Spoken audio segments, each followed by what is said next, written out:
Om Shri Sai Nathaya Namaha. Chapter 5.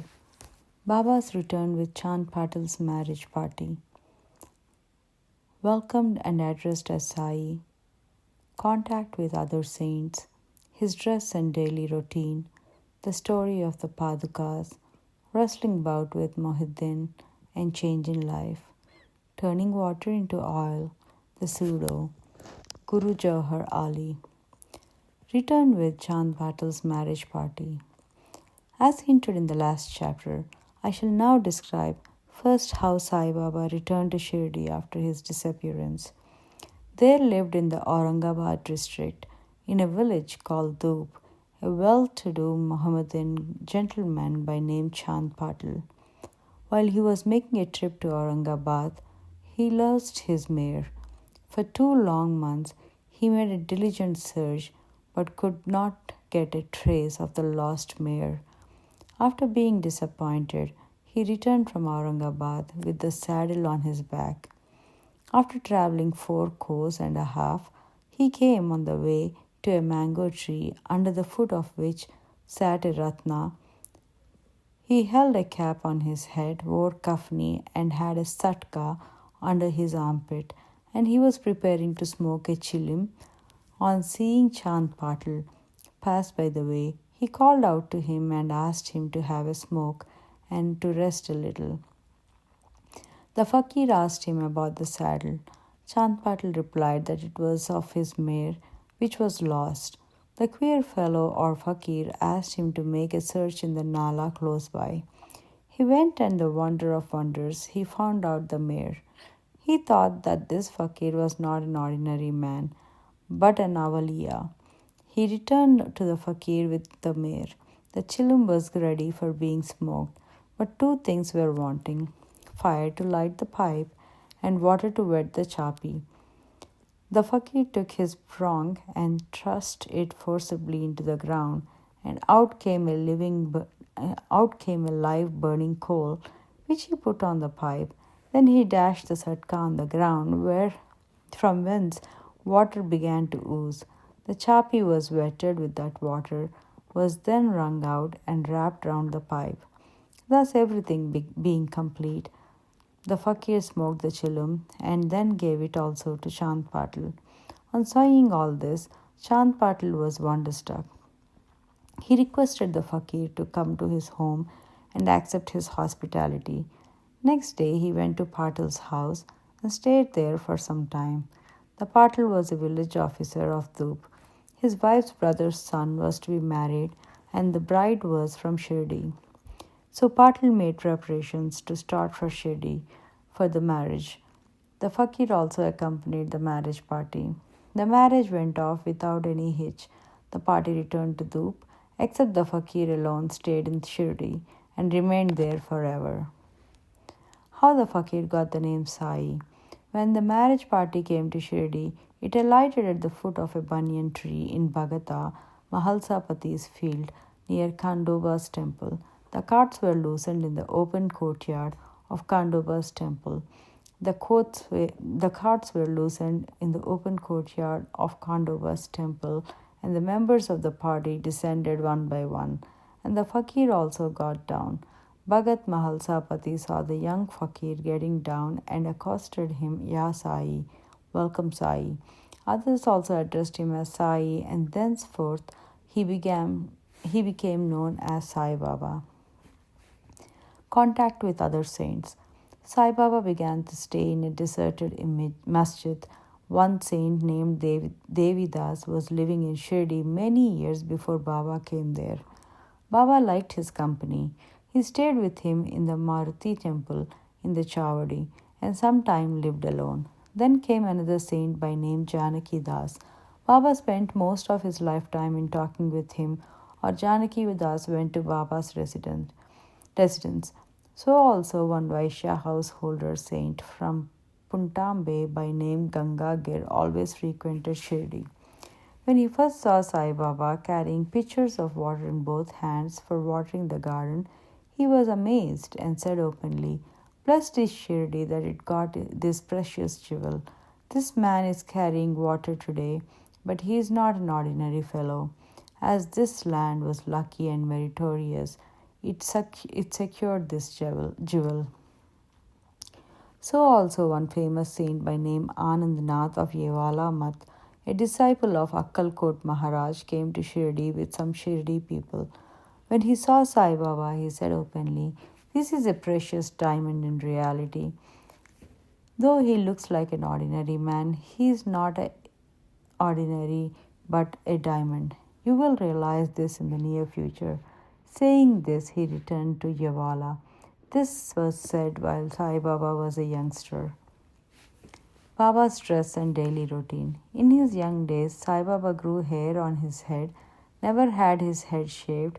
He dressed like an athlete. When he went to Rahata, he brought with him small plants of marigold, jai, and jui, and after cleaning, he planted and watered them. A devotee by name Vaman Tatya supplied him daily with 2 earthen pitchers. With these, Baba himself used to water the plants. He drew water from the well and carried the pitchers on his shoulders. In the evening, the pitchers were kept at the foot of the neem tree. As soon as they were placed there, they were broken. As they were made of raw earth and not baked, the next day, Tatya supplied 2 fresh pitchers. This course went on for 3 years, and with Sai Baba's toil and labor, there grew a flower garden. On this site, at present, stands a big mansion, Samadhi Mandir of Sai Baba, which is now frequented and used by so many devotees. The story of Padukas under the neem tree. A devotee of Akkalkot Maharaj by name Bhai Krishnaji Alibagkar worshipped the photo of Akkalkot Maharaj. He once thought of going to Akkalkot of the Mahara, taking the darshan of the Padukas of the Maharaja and offering his sincere worship there. But before he could get there, he got a vision in his dream. Akkalkot Maharaj appeared in the vision and said to him, "Now Shirdi is my resting place. Go there and offer your worship." So Bai changed his plan and came to Shirdi, worshipped Baba, stayed there for 6 months and was happy. As a reminiscence of this vision, etc., he prepared the Padukas and installed them on an auspicious day of Shravan, Shaka 1834, 1912 AD, under the neem tree with due ceremonies and formalities conducted by Dada Kelkar and Upasani. One Dikshit Brahmin was appointed for worship and the management was entrusted to devotee Sagun. Complete version of this story. Mr. B.V.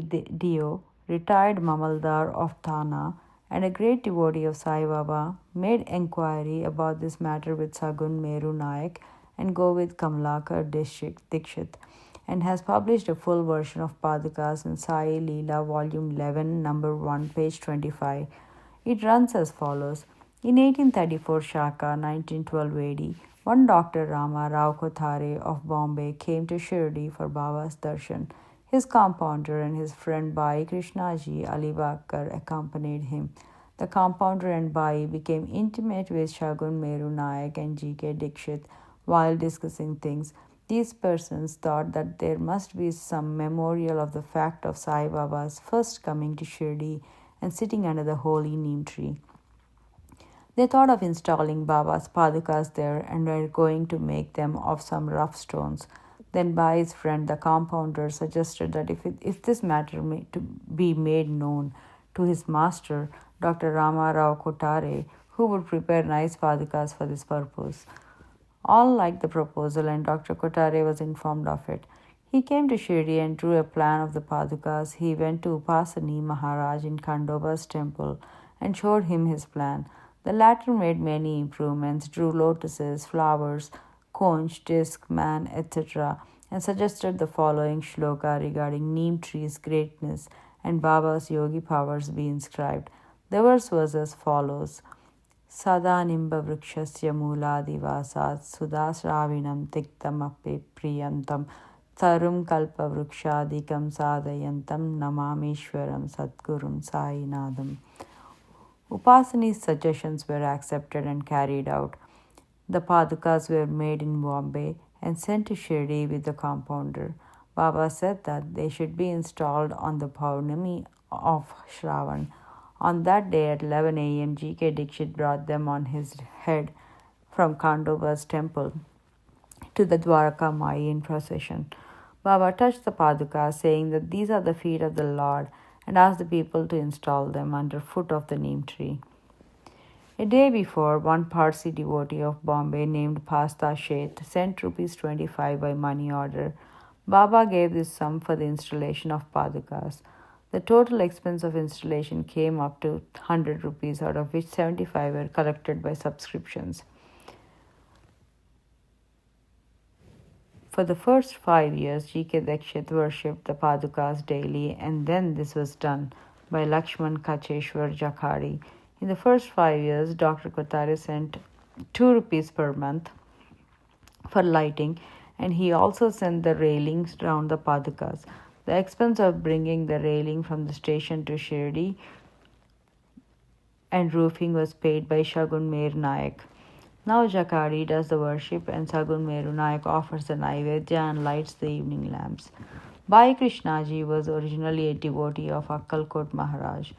He had come to Shirdi at the installation of the Padukas in Shaka 1834 on his way to Akkalkot.